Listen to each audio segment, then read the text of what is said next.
This is SportsCenter, live with Elle Duncan. Oh, well, good evening. It's Friday then. It's championship weekend. We've got much more on the very healthy sports docket that is ahead this weekend, including a look ahead to Game 3 of the NBA Finals, including why Kendrick Perkins is calling the Bucks dumb. That's harsh. And ahead of UFC 264, we'll go live to Vegas for the latest on McGregor-Poirier. In fact, hello, our NBA reporter Brian Windhorst is joining us now here on SportsCenter.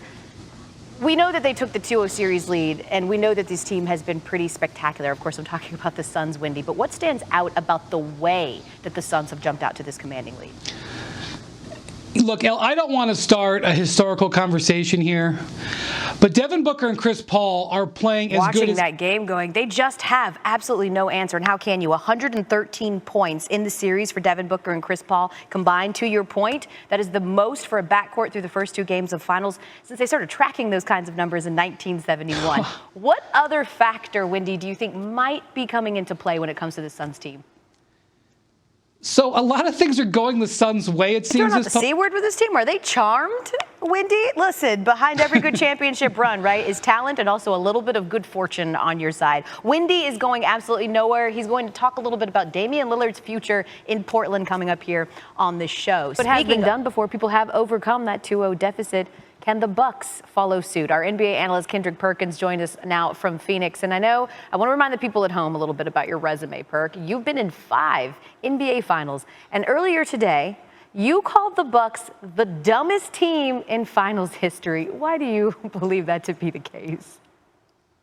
I mean, Elle, am I the only person that have been watching this Milwaukee Bucks team play? When you juxtapose that Coach Bud video to him being like, do whatevs, to Monty Williams, right, talking to DeAndre Ayton that's gone viral, right, and really telling him, imploring him to be more assertive. And all right, on the flip side, let's talk about the victor in this case. The Suns jump out to that 2-0 series lead. They hit 20 of 43 pointers. I just kept looking at the box score going, what do you say impresses you the most about this Phoenix team?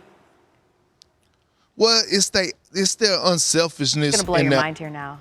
You're probably thinking, why are we talking to Ryan Clark? We didn't mention the NFL yet. I don't know what is happening.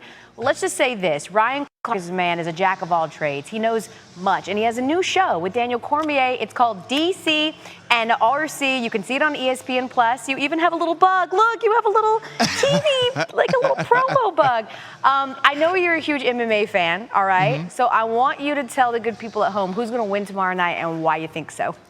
Well, see, Elle, this is the problem with having a true MMA fan talk about these things, because I'm a Conor McGregor fan. McGregor's 22 wins are by knockout, and in fact, his last win over Donald Cerrone in 2020 was a TKO. Yeah. So there it is. He doesn't KO people a lot, but TKO, we got you, at least not lately. Can we talk NFL now? Is that okay?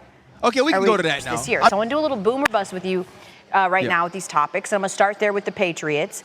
You see everything that's going on. You know what's happening at quarterback. Will they make the playoffs? Boom or bust? I'm going boom. I'm really tired of all of this extra shrapnel from you guys. It's been 2 weeks. I've moved on. You all need to move on, okay? Or else I'm going to meet you in the octagon next. Make sure that you watch DC and RC. That's why I'm still a friend. I'm still going to plug you, even though you came from me, on ESPN Plus and on ESPN's YouTube channel right now. RC, we love this. We love that you're able to talk about everything, and congratulations on the new show.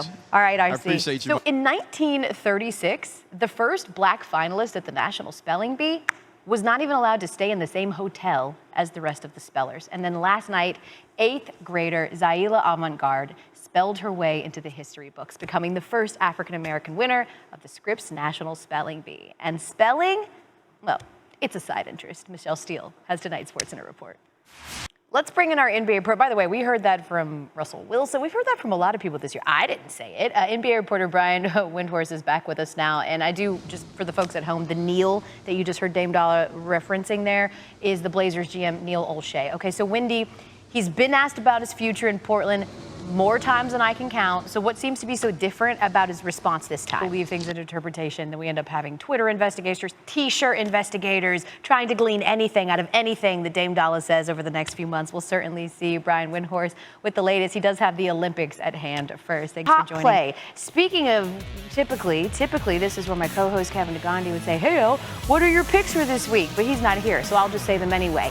McGregor, Barty, Joker, Bucks, Italy. Yeah?